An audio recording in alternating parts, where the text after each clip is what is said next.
Hello, hello, hello, my friends. How are you today? Is it Thursday?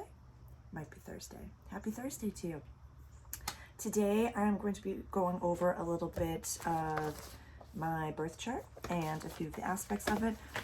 Birth chart readings, it's a service that I offer, and I'd love to just talk a little bit more about it, because what I really love about these charts is it's a great way to kind of understand, not kind of, but completely understand why you are the way that you are, or why your being processes things in the ways that it does.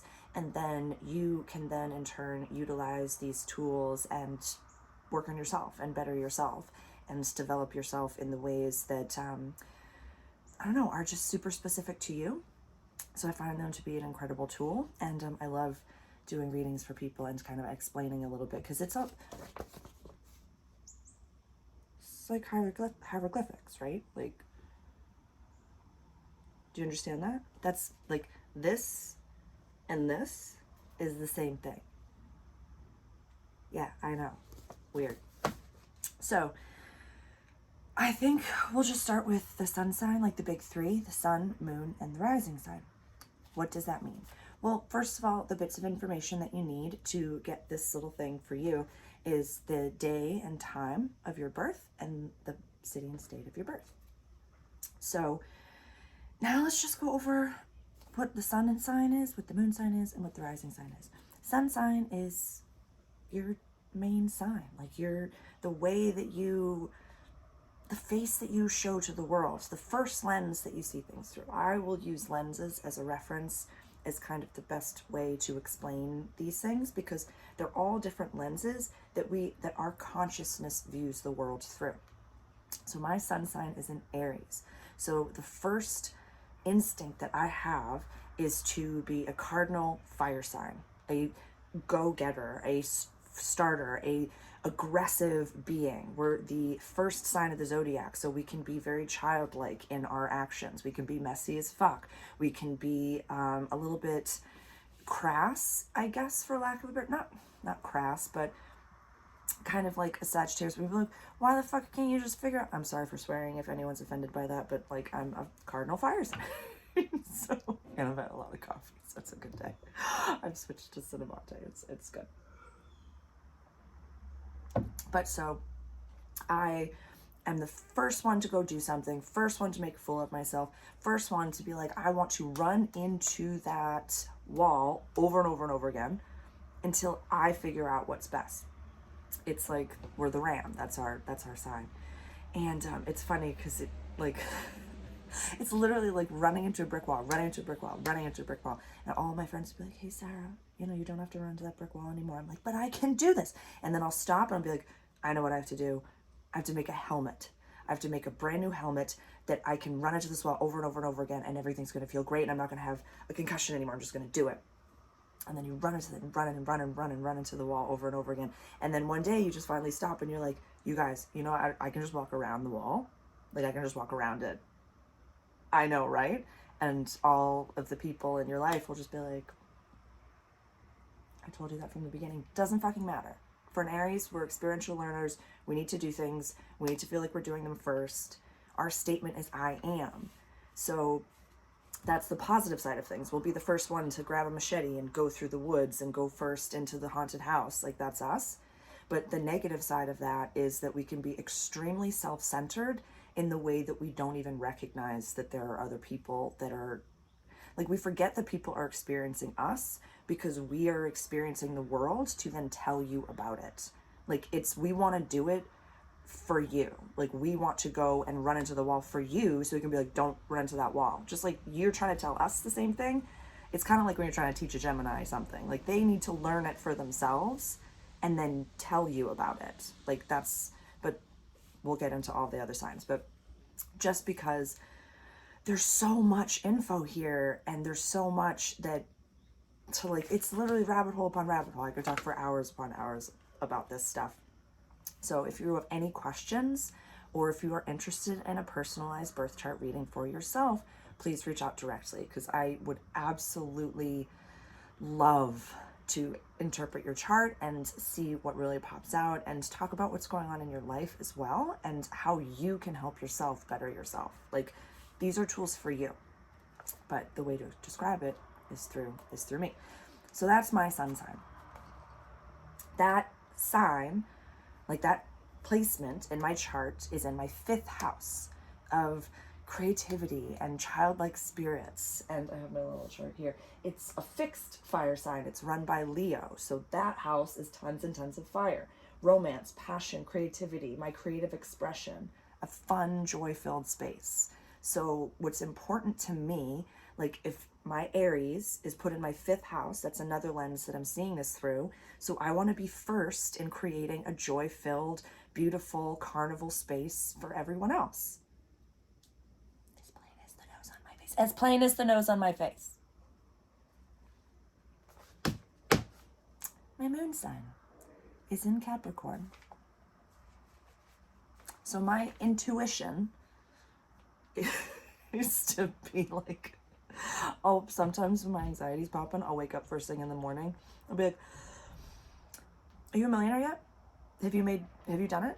No? Oh, well, day's shot to shit. And then like my consciousness will take over and be like, girl, we're grateful, but we're gonna go pee now, and then we'll start the day and we'll try to run our business. And that placement, so my intuition is a cardinal earth sign. So to be first in setting up the foundation for my tribe, my flock, my people, my soul family. So that I've put in my 3rd house of communication. Connection, language, communication, networking, early understandings. So that is me using my intuition to applicably help the people of the world connect and communicate. I know. It's cool.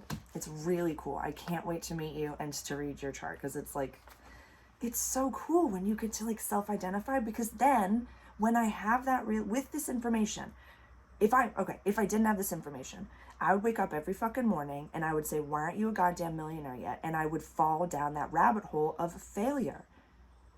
If I know that my intuition has that drive, I can say, oh my God, thank you so much for that drive. Thank you so much for this sense of earnesty. Thank you so much for giving me the joy of working so many different jobs and loving it. Like loving what you do and loving what you're putting out there. Like, thank you. But I'm going to go pee now, and then we'll work on the millions later. So with that knowledge, I can self-assess and self-reflect in every moment. So fucking cool. Okay. My rising sign is in Scorpio. Yeah.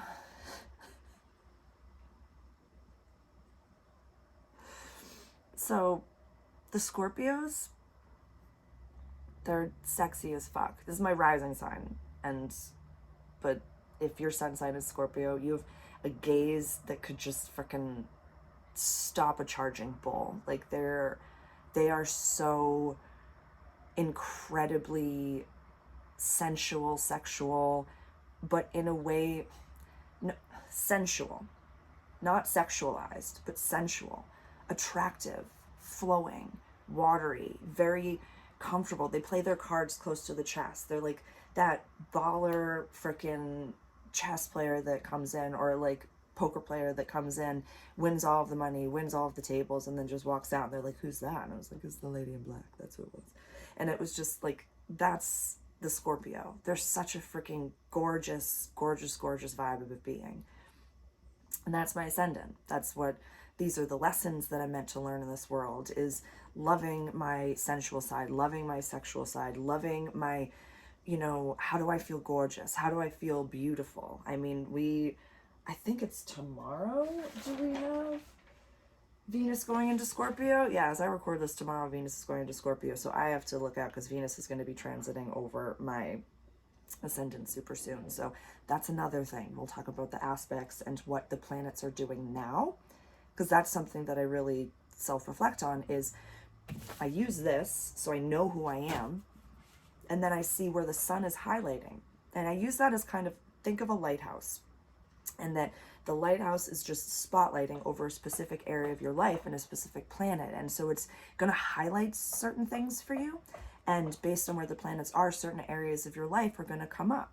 Like we talked about all last month, like I'm focused on career and my creative side, and like it's a big highlight for me right now. That's not how I'm going to be focused in 6 months, in 4 months, in 5 months. That area and those seeds that are planted, I'm just going to let sprout effortlessly, and then I'm going to focus on other things. And it's all going to flow together. There are cycles of life, just like a cycle of the zodiac. The whole thing works in circles. As I said, cycles of life, cycles of the zodiac, the minutes on this was 11:11. I know I edited and stuff like that, but it was 11:11 right there. So that was really cool.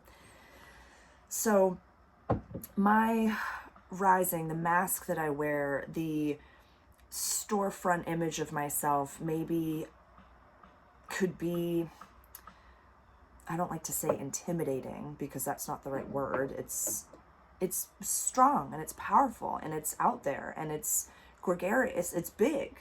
It's big.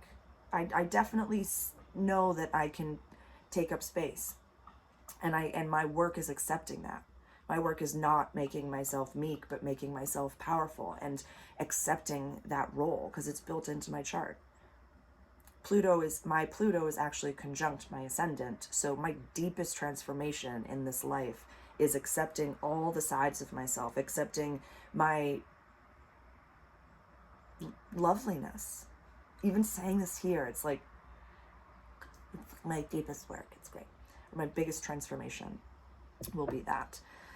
So I think that is what I want to put into this video, and I would love to have, please comment below and ask any questions that you may have.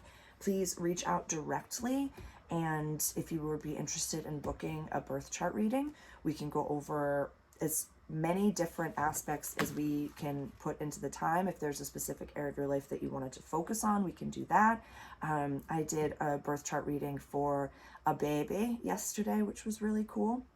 So for moms, dads, and kiddos, if you want to see how, you're going to flow together, all of those different things, and how best to communicate, I would absolutely love to connect with you and answer any questions you may have and see how I can help you help yourself and your family to the best of your abilities. Thank you so much. I love you. I hope you have a wonderful, beautiful day, and I will see you soon.